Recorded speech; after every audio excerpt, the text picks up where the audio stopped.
Yeah. Leaving the worky. That was a long one. I did not feel good at the beginning. I have like a little cold or something, but I don't know what I had. I had a bug of something, I don't know what it is. I get that. I don't know what it is. But what we're gonna do is we're gonna put the mic on, because the mic is gonna be much better. Yeah, that's what we'll do. Put the mic in there.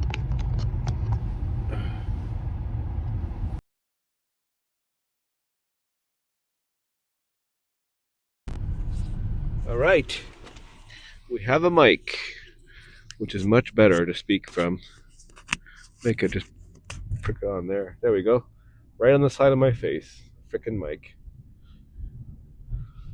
Uh, yeah. Just finished work and on my way home. I was feeling a little bit buggy before work. I don't know what I had exactly. I don't know. I had like a cold maybe or something, but I didn't feel like it's not. It wasn't a cold. Maybe it's the withdrawal again from weed. Maybe it is. And I also took that freaking citalopram pill, which is an antidepressant. I took that because I thought it would might help me, and I was gonna go back on it. But then I said, no, no, no, I can't go back on something and then go back off it. And when I did that antidepressant pills, it was I don't know 3 years ago, and I got off them. I got off them 2 years ago, and it took me. It took me. It didn't. I wasn't addicted. I wasn't freaking out. It took me about 2 months there. I would chop the pill in half, then I would take half that half, and then I would for like a week or two. Then I'd take another half for a week, and I gradually weaned off it until I just didn't have it anymore, and I didn't miss it really. Um, but I need to be sober. Like I can't have these depressive feelings and this anxiety and stuff. I'm not like that. I'm not like that normally. I'm normally pretty confident, fun loving, happy. Like I can't. I can't be on antidepressants. I can't be on weed. I have to be sober. Just it's just oh man, I can't do that. I'm 43 years old. I can't face life with any substances anymore ever. Well, it's scary to say ever, but I got to do it for right now because that's the important thing. It's this medium length vision that I have that needs to be done, and I'm hoping that other people are feeling the same. Like I was watching YouTube and I see these guys have like I don't know, there's so many views for these weed sobriety channel. I have no views like that. I'm just wondering maybe if I'm doing something wrong. It's not like I'm doing it for views, but I'm just wondering how the hell they have so many views for like the same.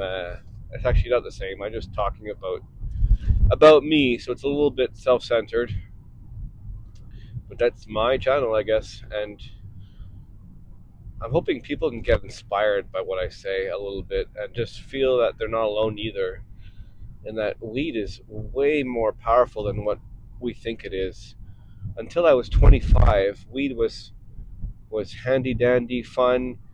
I wouldn't. I would get.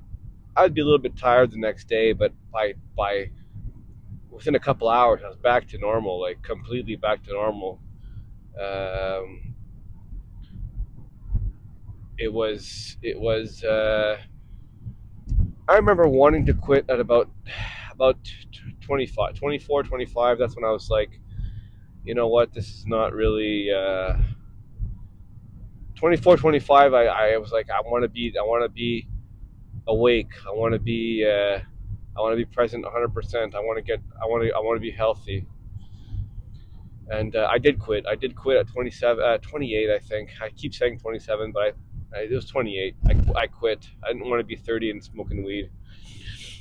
So I quit. I quit for 10 years, and I started smoking again in 2021, following a a tough year at a new in a new position at my job. I was just not, just wasn't working. And my solution was, it wasn't my solution. My friend offered me a joint, and I said, you know what? It's been so long. No way can I get like addicted again. No way am I going to do that. Like I have this job, responsibilities, kids. I mean, there's no way, you know. And lo and behold, lo and behold, just looking out the window here, I worked at one of those job sites. Lo and behold, I got hooked. I got hooked right away. It was such a good feeling, and it worked until I was again not wanting to do it. So this is day four, the end of day four. These are like easy days because I'm working, so it gives me like a pretty easy schedule, and sleep isn't too bad because I work late and I stay up late, and I end up pretty tired when I go to sleep, so it's not too bad. So I did 35 days sober, and now I'm on day four. So really, I'm assessing the damage. I'm assessing the damage of what I did. Now I think that the hangover that lasts for me 2 or 3 days, where I have like immediate physical reaction, like dry mouth, tired eye, I call it, like just like a tired eye, like a, I don't know. You probably, if you smoke weed, you know what I'm talking about. So that was a couple of days, dry mouth, uh, less energy in the gym. It's noticeable right away. I haven't gotten, and I had like a cold like symptoms, flu like symptoms today, out of nowhere. Out of nowhere, I just started feeling odd, and I went to work. I wasn't looking forward to it. It was a very very tough shift. I'm so happy it's over. I'm so freaking happy it's over.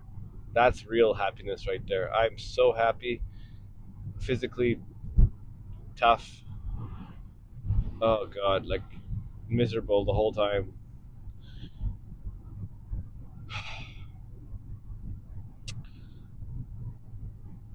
Really, really, really like. So what other damage did I have?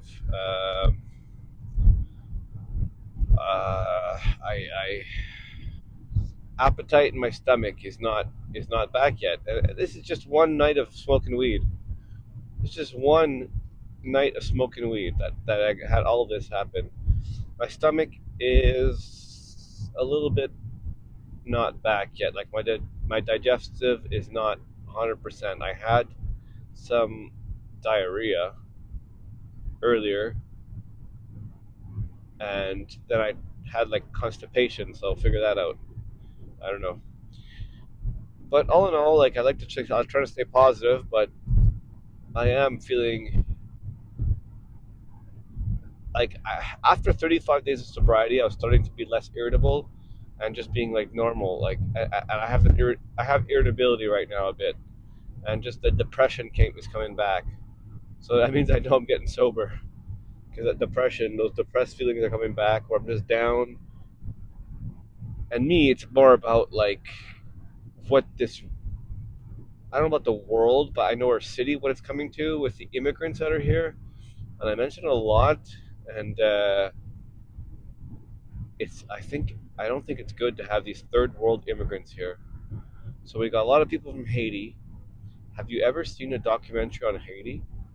So imagine these people coming here after, and the government's paying them to be refugees. What do you think they're gonna do? They don't have a job there. They haven't worked. Now they have all this, comparatively all this money. Why would you want to work? Anyways, and so that's a bit a tough pill to swallow. Seeing all these immigrants from third world countries, or just Muslim countries too. And I've had Muslim friends. I'm not against Muslim. I'm against those that are against adapting to. This is a white Christian country, really, that's being transformed because it was so open. we're so open, so like accepting of everything. Like it's very liberal. It's gotten to a point where it's almost woke, too woke, and that bothers me. That gets me down. That it's an uncomfortable feeling. We are white people are minorities in the city. I know that from Montreal. There, most areas, there are some white areas a bit there, but in the most part, if you're going into any neighborhood of Montreal, you will be. If you're like a white person like me, you will be. You will stand out. You will stand out. You will stand out, and people will wonder what you're doing there. That's what I. That's when I see a white guy in one of those neighborhoods on the street. I'm just wondering what they're doing, or they're older people, older white, and they've bought a long time ago before the big demographic change. So I just don't think it's good to have third world country Africans coming. It's a very different culture. It doesn't. It clashes. Uh, I'm guessing that some were okay, but it's gotten I think out of hand. That's what I think. That's how I feel. So when I have kids, so they're gonna grow up in as minorities, um, which I feel for them. I just want to hug them and say it's gonna be okay. I mean, is it that bad to be think like that? I don't know. I grew up in a white suburb. I grew up in a white suburb, and it was cool to pretend you were black because hip hop culture is the most copied culture in the world. So baggy pants, not caring, hip hop, Puff Daddy, Mace, we all did it. We all wanted to be rappers, at least my friends and stuff.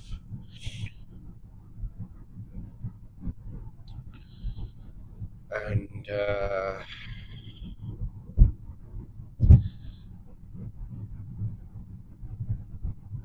so, yeah, it feels good to talk.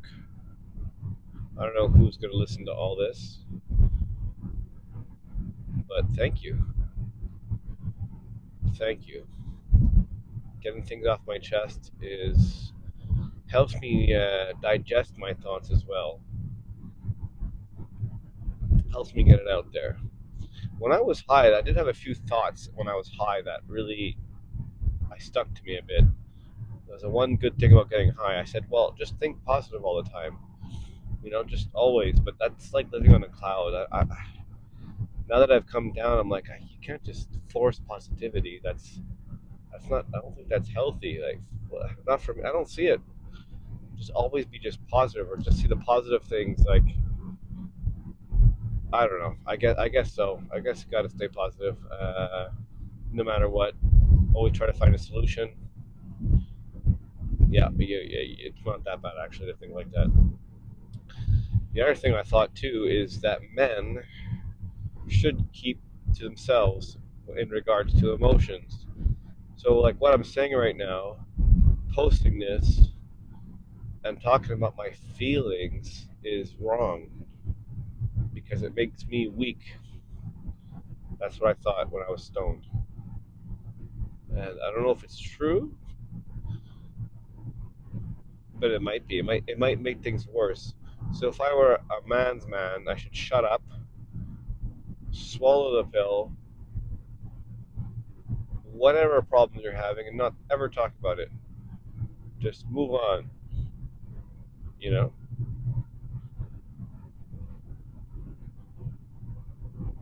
that's what I was thinking when I was stoned. And I'm sneezing in a rag here. I have nothing else. Just have like a little bit of a cold. I'm feeling better though. I'm feeling better. But the damage from 35 days sober, then smoking, is the anxiety has come back a bit. Irritability has come back because at 35 days I was doing okay. I was doing had some weird feelings, but it can't be perfect all the time. Like it's impossible. Come on, you can't always be expecting to feel yourself 100% all the time. There's always going to be a moment where you're going to be not feeling like yourself, whether you ate something wrong, you didn't eat, or you worked out too hard and whatever. There's always a moment where you will be uncomfortable, not feeling well, no matter what, no matter how much well you eat, how positive you're thinking, it will happen. So I'll leave it at that. That's enough for me tonight. That's enough for me on this long video of me talking on my way back from work to express myself. This weed quit journey, trying to analyze the damage of a relapse, of a one night relapse. I smoked. I smoked. I bought about $32 worth. I smoked maybe in total, let's say 2.5, maybe 3 grams. Okay, 3 grams of probably 28, 29% weed, which is the strongest you can buy almost. I mean, there's 28, 27, 26, and it goes like 19 stuff, but like that 29, 28 stuff after 35 days not smoking, that's 2 puffs and I'm gone. Normally that's what that is. 2 puffs, I'm gone. And yeah, I was pretty high. But I smoked 3 grams, about 3 grams from let's say 8:30 at night till 11:30 at night. So in 3 hours, a gram an hour. That's a lot. I don't care what you say. I do care what you say, but it is a lot. A gram an hour. Imagine smoking 12 grams a day. That's a lot of weed.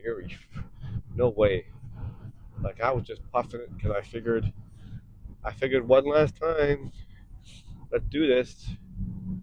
And I went to bed stoned, woke up messed up, drank about 5 coffees. I just, what an awful freaking relapse. Ugh, the next day is so not worth it. It's nice being high, but everything that comes after, you can't forget you're high. Your mind changes. Your mind changes, your physical fitness changes. If I could just be high,